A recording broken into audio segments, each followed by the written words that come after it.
네, 안녕하세요. 수수아빠입니다.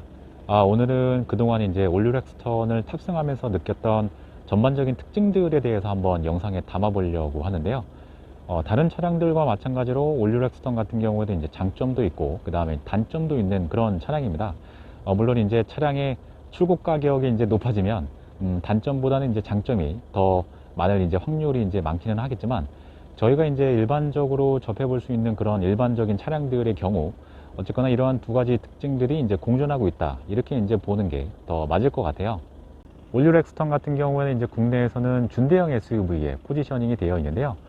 북미 지역 뭐 이런 유튜브나 이런 것들을 보다 보면, 북미 지역에서는 이제 뭐 그 풀사이즈 SUV라고 해갖고 캐딜락 에스컬레이드나 아니면 쉐보레 타오 같은 그런 차량들이 이제 대형 SUV 군에 이제 이렇게 들어가 있고요.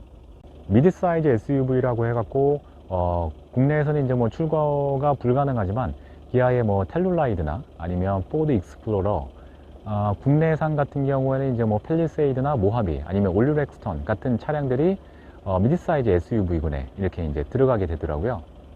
지역마다 이제 세그먼트 분류 기준이 이제 조금씩 다른 것 때문인지는 모르겠지만 어쨌거나 이제 국내에서는 좀 전에 말씀드렸던 그런 차량들이 그 준대형 SUV 이제 세그먼트에 이제 분류가 되어 있고요.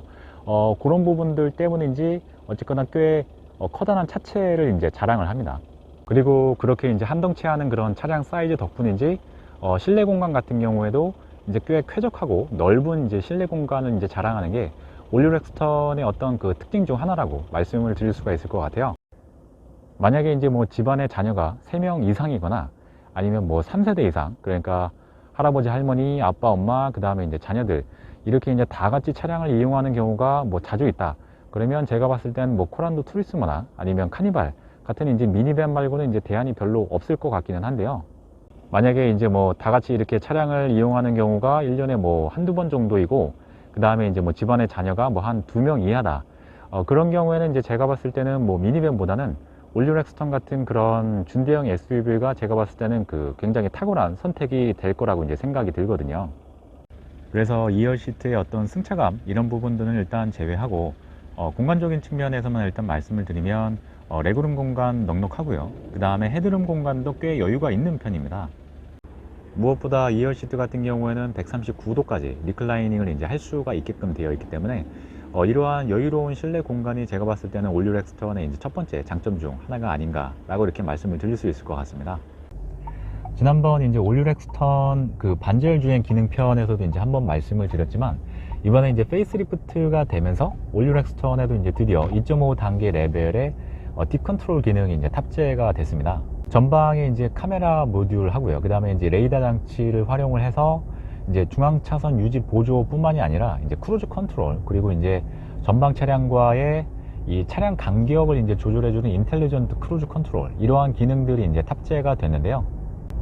전방 카메라 모듈이나 아니면 뭐 레이더 모듈들을 이제 활용을 해서 긴급 제동 보조라든지 아니면 뭐 전방 차량 출발 알림이라든지 아니면 후측방 차량 접근 경보라든지 이런 각종 안전주행 관련 옵션들이 이제 대거 탑재가 된 것도 이제 특징이라고 이제 보시면 되겠는데요.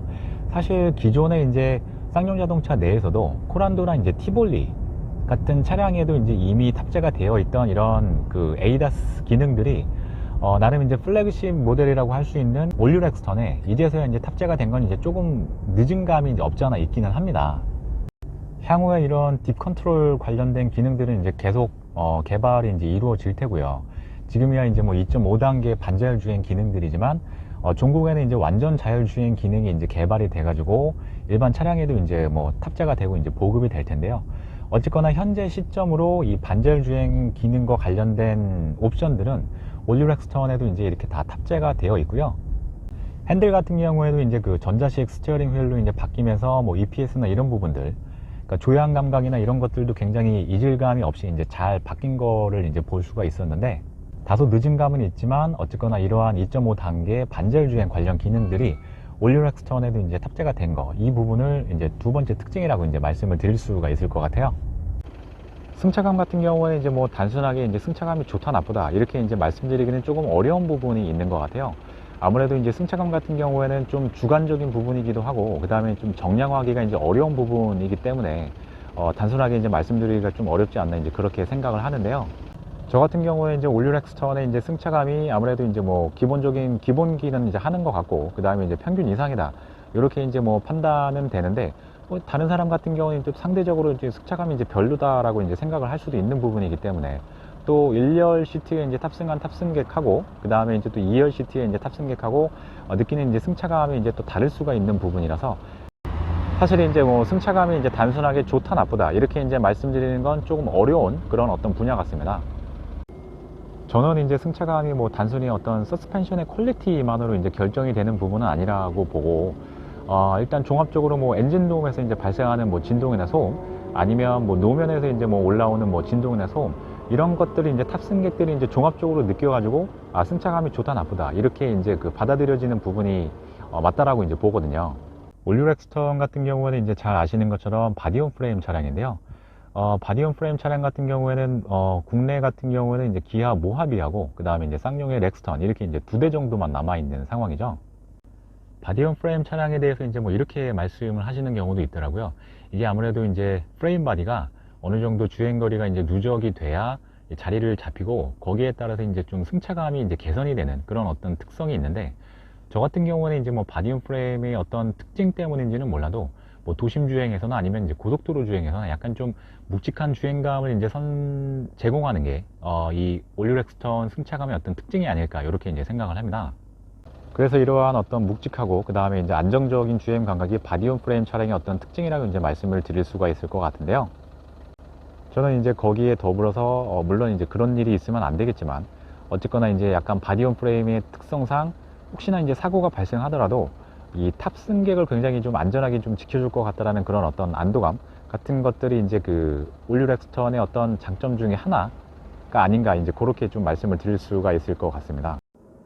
네, 지금까지 이제 올류 렉스턴 장점과 관련해서 이제 좀 말씀을 드렸는데요. 그러면 아쉬웠던 부분들에 대해서도 좀 얘기를 드리도록 하겠습니다. 네, 일단 첫 번째 아쉬운 부분은 1% 부족한 파워 트레인이 아닐까 싶은데요. 지난번에 이제 주행 관련 영상에서도 이제 한번 말씀을 드렸었지만, 쌍용 자동차에서 이제 개발한 2.2L LET 디젤 엔진입니다.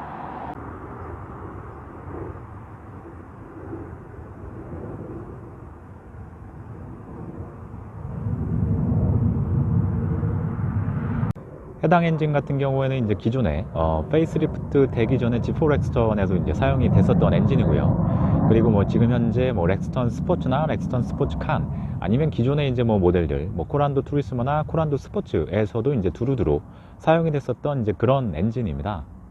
이 모델 같은 경우에는 일단 뭐 쌍용 자동차에서 이제 개발을 하고요.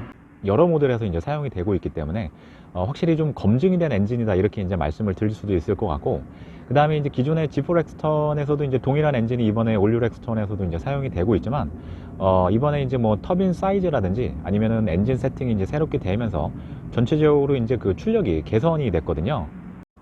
그래서 최대 마력 같은 경우에는 이제 기존의 187마력에서 지금 202마력으로 한 15마력 정도가 이제 그 개선이 됐고, 그 다음에 최대 토크 같은 경우에도 기존 42.8에서 이번에 이제 45토크로 소폭 향상이 됐습니다. 이렇게 이제 전체적으로 좀 출력이 향상이 되면서 현대 팰리세이드, 그러니까 디젤 엔진 기준이죠. 2.2L R 엔진하고 출력 면에서 이제 동등해졌는데요. 이렇게 두루 이제 좀 검증이 된 엔진이고, 그 다음에 이제 출력이 좀 향상이 되기는 했지만, 일단 해당 엔진 자체가 이제 좀 개발이 된 지 좀 시간이 지났고요. 그 다음에 이제 잘 알고 계시겠지만, 이제 디젤 엔진 같은 경우에는 처음에 이제 디젤 엔진이 이제 개발이 돼서 이제 탑재가 되고요. 지속적으로 이제 환경 규제나 이런 부분들에 이제 그 충족을 시켜주기 위해서 이후에 이제 뭐 DPF가 이제 장착이 되고, 그 다음에 이제 이번에 그 SCR 방식까지 이제 도입이 됐잖아요. 제 개인적인 생각이긴 하지만, 이번에 이제 그 요소수 주입 방식으로 이제 변경이 되면서 디젤 엔진에서 이제 그 조치할 수 있는 마지막 수단이 아닐까, 이제 그런 생각이 들거든요. 잘은 모르겠습니다. 뭐 그렇게 되지 않았으면 좋기는 하겠는데, 우리가 지금 이렇게 보고 있는 모델이나 아니면 우리가 보고 있는 이 엔진이 우리가 타게 될 마지막 디젤 모델이나 아니면 디젤 엔진이 아닐까, 이제 그런 생각이 들기도 하는데요. 어쨌거나 2021년 12월 기준으로 지금 현재 쌍용 자동차 하고요. 그 다음에 이제 에디슨 모터스 하고 이제 뭐 인수나 이런 것들을 진행하기 위한 뭐 여러 가지 이제 협상이나 이런 것들이 이제 진행이 되고 있는 걸로는 알고 있는데, 향후 이제 뭐 소비자들의 어떤 외면을 받지 않으려면, 그리고 또 이제 소비자들 입장에서도 예전에 이제 뭐 무쏘라든지 아니면 코란도 같은 그런 어떤 명차들을 이제 다시 보기 위해서는 전기차 전문 제조사로 이제 뭐 탈바꿈을 하던, 아니면 뭐 친환경 엔진을 이제 개발을 하던, 뭔가 지금과는 다른 그런 어떤 행보를 좀 보여줘야 되지 않나, 이제 그런 생각이 듭니다. 네, 지금까지 이제 올류 렉스턴의 이제 여러 가지 특징들에 대해서 이제 말씀을 좀 드렸는데요. 모두에도 이제 말씀을 드렸던 대로 올류 렉스턴 뭐 장점도 있고, 그 다음에 이제 단점도 있는 그런 차량입니다. 장점 같은 경우에는 일단 첫 번째는 뭐 널찍한 실내 공간, 그리고 이제 두 번째는 이번에 탑재된 2.5단계 이제 딥 컨트롤, 그리고 이제 세 번째 같은 경우에 이제 안정적인 승차감, 이런 부분들에 대해서 이제 말씀을 드렸고요. 단점 같은 경우는 이제 좀 전에 말씀드렸던 대로 이제 뭐 약간 좀 부족한 파워 트레인, 그 다음에 이제 쌍용 자동차의 이제 현재 상태, 이런 부분들에 이제 대해서 이제 말씀을 드렸는데요. 일단 제가 이제 해당 차량의 실소유주라서 이제 그런 건지는 모르겠지만, 일단 제가 생각했을 때는 단점보다는 이제 좀 장점이 많은 그런 차량이 아닌가, 이제 그렇게 생각이 듭니다. 네, 그래서 이제 어떻게 하다 보니까 이제 결론이 그렇게 났는데요. 어쨌거나 이제 올류 렉스턴 실차주 입장에서 바라본 차량의 이제 장점과 단점 영상은 이제 여기까지입니다. 다음번에 또 다른 영상으로 이제 인사드리도록 하겠습니다. 감사합니다.